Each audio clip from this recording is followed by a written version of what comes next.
Thanks for joining us on the news tonight, reaching you from the studio of NTA Ijebu ode. My name is Joel Okuola. The news is coming to you at this time because of the live transmission of the football match between Valencia and Villarreal from our network service. Now the news in details. The Vice President Yemi Osinbajo has stressed the need for peaceful coexistence among all people as he joins the Christian community in the northern part of the country at the 17th International Conference holding in Kafanchan, Kaduna State. State House correspondent Jide Onifade reports. It is a time for celebration.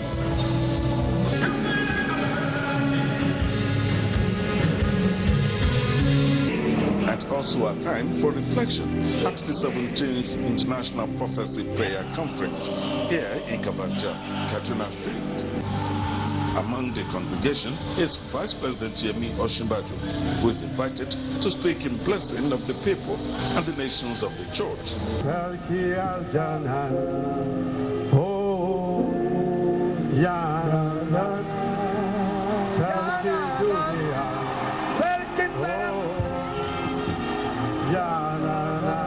The Vice President emphasizes Jesus' love and compassion for the people despite the trials they passed through. And I always want to emphasize that Jesus Christ did not come to establish a religion.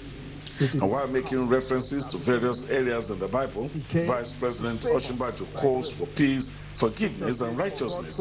As he says, these are what exalt our nation. So despite the fact that you're a pilgrim on this earth, you're a heaven-bound pilgrim on this earth, you are required to seek the peace and prosperity of the land that you're in.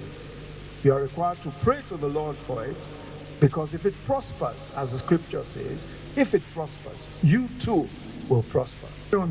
But as citizens, as leaders, we must make God our companion. Using the Vice President as a point of contact for the nation, the congregation prayed for Nigeria and other nations passing through difficulties. For Nigeria to move forward. The event also includes the celebration of the 30th anniversary of the Throne Room Trust Ministry. Church must stop criticizing its own. And Apostle Emmanuel Nuhu Kure's 42 years in the ministry. Jide Onifade, NTA News.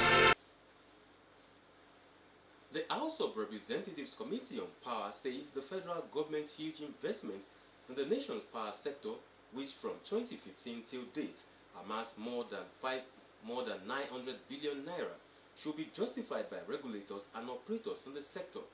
The committee gave the points during the budgetary appraisal and projections with some agencies in the sector.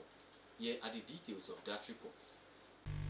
It is the turn of the Minister of Interior, Beni Rauf Aregbesola, to appear before the Senate Committee on Interior to defend the financial proposal of the Ministry for 2022 fiscal year. Wow. Total budget of 4.6 billion.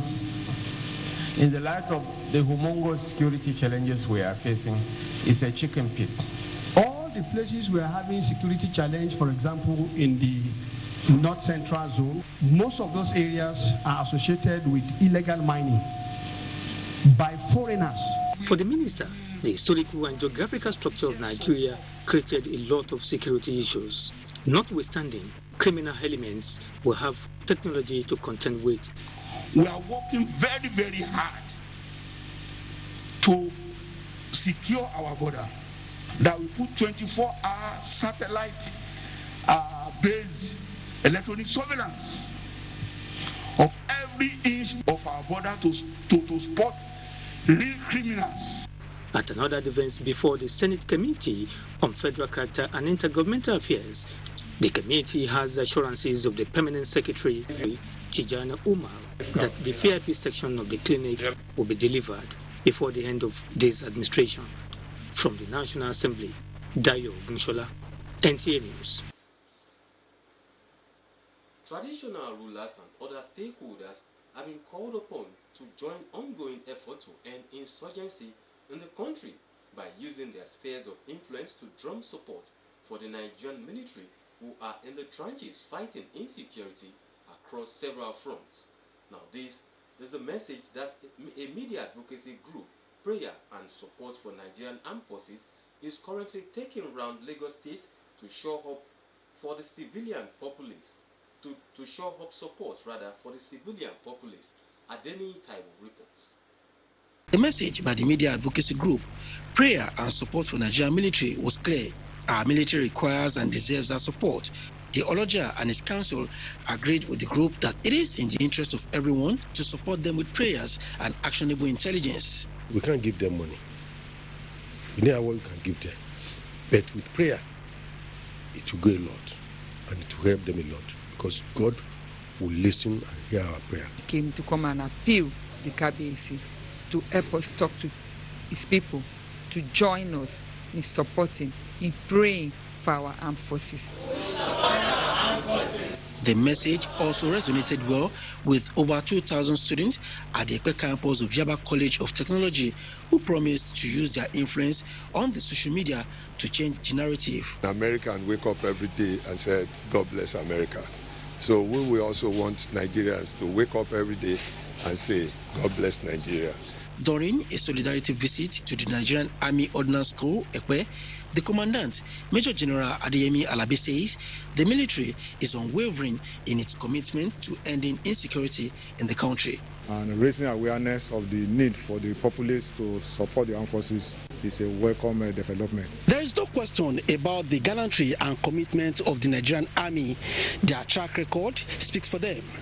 What is also certain is that ongoing campaign against insecurity will be successful. But how soon that will be depends on the quantum of support they get from the civilian populace, among other factors. From the Nigerian Army Ordnance School, Ekpe, Adeni Taiwo, NTA News. And now sports. The recently concluded Prince Dapo Abiodun Pre-Season Tournament will improve the standard of the league, as the 9 participating teams in this year's edition will be better prepared for the new season. This was a consensus of stakeholders who reviewed the recently concluded Prince Dapo Abiodun Pre-Season Tournament in Ijebu ode. Let's listen to them. It was a battle of two elite teams, 3SC of Ibadan and Kwara United of Ilorin, who were both in Group A in the group stage of the competition, which the Oluyole Warriors won by a lone goal. But it was business unusual at the final, with Kwara United dominating the game very early in the first half, keeping Shooting Stars on the back foot for most period of the match. The exciting and tactical game of football kept the fans at the edge of their seats, as there was no dull moment. The pendulum was, however, in favor of 3SC in the latter part of the match, but they failed to create a clear opportunity. With the scoreline goalless at regulation time, the game went into penalty. Unlike the semi-final, 3SC were not lucky this time, as their Afonja Warriors won 5-4 to clinch the coveted trophy.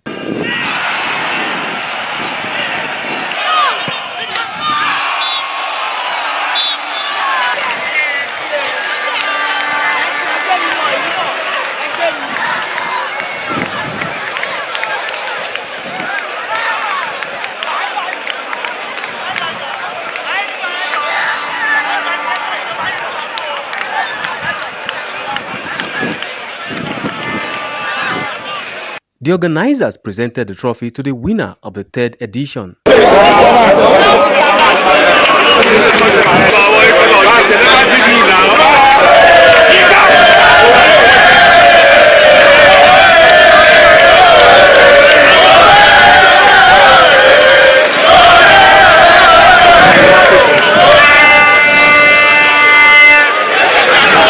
Good game we have seen here.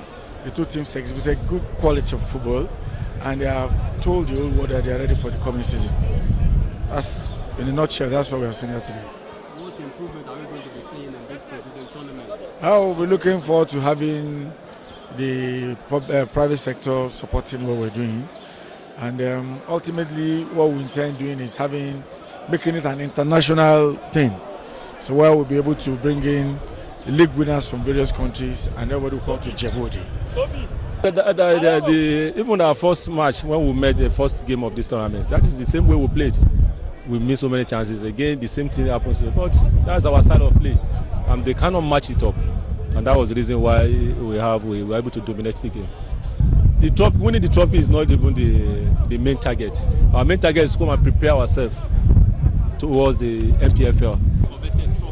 Yeah, I feel so happy. At least it's a good preparation for the team. I think we are improving. The first game we lost, and the second game we won. The third game we won. So even the semi-final we won. Even the final now we are the winner. It was a great achievement for the team. We thank God for the improvement. The team is really improving. So we are sure now we are almost there before the season will start. This is the third edition, and we have won 2. This is the third one that is supposed to win, but at the end of the day, Kwara United win the tournament. We congratulate them for the winning of the tournament. Yeah, we say we are just coming up to prepare our team for the next coming league that is coming. That's what we are really doing now. It's a good tournament for each and everybody, and then we say when next it's come up again, we'll surely prepare ourselves very well. The stakeholders expect a better tournament next year.